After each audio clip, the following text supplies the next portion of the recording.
Sa mga sulok ng Pilipinas, partikular na sa rehiyon ng Visayas, may mga kwentong nabubuhay sa dilim ng gabi. Mga kwentong ipinapasa mula sa isang henerasyon patungo sa susunod, puno ng takot, hiwaga at mga nilalang na hindi karaniwang makikita sa liwanag ng araw. Ang mga aswang at manananggal ay hindi lamang mga karakter sa mga kwentong bayan. Para sa maraming Pilipino, sila ay bahagi ng isang malalim na kultura at paniniwala na humubog sa ating pagkakakilanlan bilang isang bansa. Sa isang tahimik na probinsya ng Visayas, nagsisimula ang ating kwento. Isang lugar na puno ng mga puno ng niyog, malawak na bukid, at mga tahanan na may mga kwento ng kanilang sarili. Sa gabing maliwanag ang buwan, ang mga matatanda ay nagkukuwento sa mga bata tungkol sa mga nilalang na nagtatago sa kadiliman, nagbabantay at naghihintay. Sa gitna ng tahimik na nayon ng Visayas, may isang babaeng kilala ng lahat, si Catalina. Siya ay isang magandang babae na may maliwanag na ngiti at malambot na tinig na nagbibigay ng init sa puso ng bawat taong nakakasalamuha sa kanya. Sa kanyang mga kamay, lagi siyang may dalang pagkain para sa mga kapitbahay na nangangailangan. Bilang isang ina, walang katulad ang kanyang pagmamahal sa kanyang mga anak. Tinuturuan niya sila ng mabuting asal at pagpapahalaga sa bawat isa. Ang kanyang tahanan ay laging bukas para sa lahat, isang lugar ng kaligtasan at pagmamahal. Ngunit sa likod ng kanyang magandang ngiti at mapagmahal na puso, may isang lihim na matagal na niyang tinatago. Isang lihim na nagpapabigat sa kanyang puso araw at gabi. Isang katotohanan na takot niyang ibunyag sa sinuman, kahit sa mga taong pinakamahal niya sa mundong ito. Sa umaga, si Catalina ay tulad ng sinumang ina sa nayon. Siya ay nagigising ng maaga, nagluluto ng kanin at ulam para sa kanyang pamilya, at tinatawid ang makitid na daan upang makipag-usap sa mga kapitbahay. Ang kanyang ngiti ay tunay. Ang kanyang tawang malakas ay nagpapasaya sa lahat ng nakapaligid sa kanya. Tinutulungan niya ang mga matatanda sa pagdadala ng kanilang mga gamit mula sa palengke at lagi siyang handang magbigay ng pagkain sa mga batang nagugutom sa kalapit na bahay. Ang kanyang anak na si Nena ay laging nakasandal sa kanyang mga bisig, pakiramdam ng ligtas at minamahal. Walang sino man ang makakapagsabi na may tinatagong lihim ang babaeng ito. Ngunit sa likod ng bawat ngiti, sa bawat yakap na ibinibigay niya, may isang bagay na palaging nandiyan, isang bagay na hindi niya kayang ipaliwanag sa kahit sino. Ang kontrasto ng kanyang buhay ay kasing lalim ng gabi mismo. Habang unti-unting lumubog ang araw sa likod ng mga bundok, naramdaman ni Catalina ang pamilyar na pagbabago sa kanyang katawan. Ang kanyang mga kamay ay nagsimulang manginig habang inayos niya ang mga pinggan pagkatapos ng hapunan. Pinigilan niya ang kanyang sarili, malalim na huminga at ngumiti sa kanyang mga anak na naglalaro sa sahig. Ngunit sa loob niya, isang bagay ang kumukulo. Isang lakas na hindi niya mapigilan. Nang matulog na ang kanyang pamilya, lumabas si Catalina sa likod ng bahay. Tinitingnan niya ang buwan na unti-unting sumisinag sa kalangitan. Ang kanyang puso ay humampas ng malakas. Alam niya kung ano ang darating. Bulong niya sa sarili, hindi ko ito gusto. Hindi ko kailanman pinili ito. Ngunit ang kanyang katawan ay may sariling kagustuhan. Isang sumpa na matagal na niyang tinatanggap. Isang lihim na pasan niya ng mag-isa sa bawat gabi ng buwan. Nang maabot ng hating gabi ang nayon, huminto si Catalina sa gitna ng madilim na kagubatan. Dahan-dahan, nagsimulang manginig ang kanyang katawan. Ang kanyang mga mata ay naging pula, tulad ng naglalagablab na apoy sa dilim. Nagsimulang lumabas ang mga ugat sa kanyang balat, at ang kanyang balat ay naging maputla at malamig tulad ng gabi. Bigla, isang malakas na ugong ang narinig sa paligid habang ang kanyang katawan ay nagsimulang maghiwalay sa gitna. Ang kanyang itaas na katawan ay dahan-dahang lumayo sa kanyang mga binti at sa kanyang likod lumabas ang malalaking itim na pakpak na nagkalat ng hangin sa paligid. Ang kanyang mukha ay nagpapakita ng sakit at kalungkutan habang tinatanggap niya ang kanyang pagbabago. Ito ang kanyang sumpa, ang kanyang krus na tinatanggap bawat gabi. Sa isang malakas na pagpapalakpak ng kanyang mga pakpak, siya ay lumilipad patungo sa kalangitan, nag-iiwan ng kanyang mga binti sa lupa. Sa ilalim ng maliwanag na buwan, si Catalina ay lumilipad ng tahimik sa kalangitan ng Visayas. Ang kanyang mga pakpak ay kumakalat sa hangin habang siya ay gumagalaw sa pagitan ng mga ulap, isang mapanganib na kagandahan sa gitna ng kadiliman. Ngunit sa bawat paglipad may isang labanan na nagaganap sa loob niya. Ang pagnanasa ng dugo ay tulad ng apoy na sumusunog sa kanyang dibdib, isang puwersa na mahirap labanan. Bawat gabi sinusubukan niyang pigilan ang kanyang sarili, tinatandaan ang mga mukha ng kanyang mga mahal sa buhay, ang kanyang anak, ang kanyang mga kapitbahay, ang mga taong nagtitiwala sa kanya.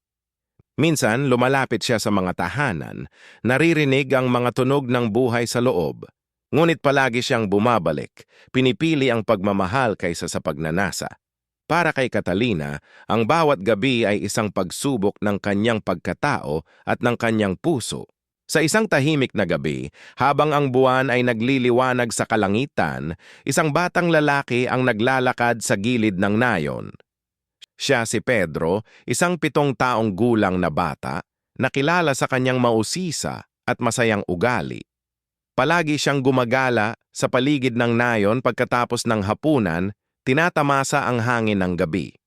Sa isang sulok ng daan, natagpuan niya si Catalina na nakaupo sa ilalim ng isang puno. Ngumiti si Catalina sa kanya, tinatago ang kanyang pagkabigla sa pagdating ng bata. "Kumusta ka, Pedro?" sabi ni Catalina nang malambot. "Mabuti po, Ate Catalina," sumagot si Pedro ng masaya. Hindi alam ni Pedro ang tunay na pagkatao ng babaeng nakaupo sa harap niya. Para sa kanya, si Catalina ay isang mabait na kapitbahay lamang. Ang simpleng pagtatagpo na ito ay magiging simula ng isang kwentong magbabago sa kanilang mga buhay magpakailanman. Habang lumalalim ang pagkakaibigan ni Pedro at Catalina, nagsimulang mapansin ni Pedro ang mga kakaibang pangyayari sa kanilang nayon. Una, ilang manok at aso ang nawala ng walang bakas. Pagkatapos, maraming kapitbahay ang biglang nagkasakit ng walang malinaw na dahilan. Ang mga matatanda ay nagbubulong-bulungan sa mga sulok, puno ng takot at pangamba. Sa bawat gabi, naririnig ni Pedro ang mga kakaibang tunog mula sa labas ng kanilang bahay, mga bungangabi na tila nagbababala ng isang bagay na hindi makita ng mata. Hindi siya makatulog ng maayos at ang kanyang isipan ay puno ng mga katanungan. Isang umaga, napansin niya na si Catalina ay palaging pagod at maputla tuwing magtatanghali. Nagsimula siyang mag-imbestiga ng tahimik, nagtatanong sa mga kapitbahay at nagmamasid sa mga galaw ni Catalina. Ang bawat sagot ay nagdadala sa kanya ng mas malapit sa isang katotohanang hindi pa niya handa. Isang gabi, habang hinahanap ni Pedro ang kanyang nawawalang pusa, hindi sinasadyang napadaan siya sa likod ng bahay ni Catalina. Doon sa liwanag ng buwan, nakita niya ang isang bagay na hindi niya malilimutan kailanman. Ang katawan ni Catalina ay dahan-dahang nahihiwalay sa kanyang bewang at ang malalaking itim na pakpak ay lumalabas mula sa kanyang likod. Nanatiling nakatayo si Pedro, nanigas sa takot, hindi makapaniwala sa kanyang mga mata. Ang kanyang lalamunan ay parang natuyo, walang maibuga kahit isang salita. Ang lahat ng mga kwentong bayan na narinig niya tungkol sa manananggal ay biglang naging katotohanan sa harap niya. Ang kanyang kaibigan, ang taong pinagkakatiwalaan niya, ay ang nilalang na pinakakinakatakutan ng kanilang nayon. Ang mga luha ay nagsimulang pumatak sa kanyang mga pisngi habang sinusubukan niyang maunawaan ang katotohanan ito. Paano ito magiging posible? Nang harapin ni Catalina si Pedro, puno ng luha ang kanyang mga mata. Hindi siya tumakas. Sa halip, dahan-dahan siyang lumapit at nagsalita ng may katapatan. Pedro, alam ko ang iyong takot. Naiintindihan ko. Ikinuwento niya ang lahat. Maraming taon na ang nakalipas nang siya ay mapagaling ng isang matatandang babae mula sa isang mapanganib na sakit. Ngunit ang kagalingang iyon ay may kapalit, isang sumpa na nagbago ng kanyang buhay magpakailanman. Naging manananggal siya nang hindi niya pinili. Bawat gabi, pakikipaglabanan niya ang kanyang sarili. Pinipigilan niya ang kanyang sarili mula sa panakit ng iba. Ang kanyang puso ay nananatiling tao kahit ang kanyang katawan ay nagbabago. Gusto ko lang maging normal muli, Pedro. Gusto ko lang mabuhay ng payapa kasama ang aking pamilya. Nanatiling tahimik si Pedro. Ang kanyang takot ay unti-unting napalitan ng habag at pag-unawa sa kanyang kaibigan. Ngunit habang nagaganap ang lahat ng ito, may isang taong matagal nang nagmamasid sa dilim. Si Aling Nena, ang pinakamatandang babae sa nayon, ay hindi katulad ng iba. Aw sa mapazinidab gas mali-malbana na mata ay nakatago ang isang masamang layunin. Sa loob ng maraming taon, alam na niya ang lihim ni Catalina, ngunit pinili niyang itago ito, hinihintay ang tamang pagkakataon. Ang pagkakataong iyon ay dumating na. Dahan-dahan niyang pinuntahan ang bawat bahay sa nayon, bumubulong ng mga salita sa mga tainga ng mga kapitbahay. Ikinukwento niya ang bawat detalye tungkol sa manananggal na nakatago sa kanilang piling. Ang kanyang mga salita ay parang apoy na kumakalat sa tuyong damo. Isa-isa, ang mga mukha ng mga tao ay nagbago mula sa pagtataka patungong takot at mula sa takot patungong galit. Nagtipon sila sa liwasan ng nayon, hawak ang mga sulo at mga sandata, handang harapin ang kanilang pinakamalaking takot. Mabilis na kumalat ang balita sa buong nayon tulad ng apoy sa tuyong damo. Ang mga bulong at chismis ay lumipat mula sa isang bahay patungo sa isa pa, puno ng takot at pangamba. Ang mga matatanda ay nagsimulang magtipon sa plaza, nagdadala ng bawang, asin at mga krus na gawa sa kawayan. Ang mga ina ay nagtatago ng kanilang mga anak sa loob ng bahay pagdating ng gabi. At ang mga lalaki ay nagbabantay sa mga kanto ng nayon na may hawak na mga ilaw at sandata. Sa gitna ng lahat ng ito, si Pedro ay naramdaman ang bigat ng kanyang sitwasyon. Nakita niya ang takot sa mga mata ng kanyang mga kapitbahay, ang galit sa mga mukha ng mga lalaki at ang luha ng mga ina. Ngunit sa kanyang puso, naalala niya si Catalina. Ang kanyang kaibigan, ang taong nagpakita sa kanya ng tunay na kabaitan. Paano niya mahahayag ang katotohanan nang hindi sinasaktang ang isa? Dumating ang sandali ng katotohanan. Napaligiran si Catalina ng mga taong may hawak na bawang, asin at mga kandila. Ang kanilang mga mata ay puno ng takot at galit. Ang kanilang mga tinig ay nagtatagisan sa gabi. "Manananggal ka! Halimaw!" sigaw ng matandang babae, si Aling Nena, na nakatayo sa harapan ng grupo. Si Catalina ay nakatayo ng walang kibo, ang kanyang mga mata ay puno ng luha. "Pakinggan ninyo ako," pakiusap niya, ngunit ang kanyang boses ay halos hindi marinig sa ingay ng galit na karamihan. Sa gitna ng lahat, si Pedro ay nakatayo. Ang kanyang puso ay nagtatalo sa loob niya. Ang kanyang mga kamay ay nanginginig, ang kanyang komunidad sa isang panig, ang kanyang kaibigan sa kabilang panig. "Pedro, tulungan mo ako." Bulong ni Catalina, ang kanyang mga luha ay nagsisimulang pumatak. Huminga ng malalim si Pedro. Ang sandaling ito ay magbabago ng lahat. Sa gitna ng pagharap, tumayo si Pedro ng buong tapang at ipinagtanggol si Catalina. Ikinuwento niya sa mga tao ang tunay na pagkatao ng kanyang kaibigan, ang kanyang pagmamahal sa pamilya, at ang kanyang walang pagod na pakikipaglaban sa kanyang sariling sumpa. Dahan-dahan, nagsimulang magbago ang mga mukha ng mga nayon. Ang galit ay naging pag-aalala, ang takot ay naging pag-unawa. Ang matandang babae na nagpukaw ng galit ng mga tao ay nanatiling matigas ang puso, ngunit ang karamihan ay nakinig sa katotohanan.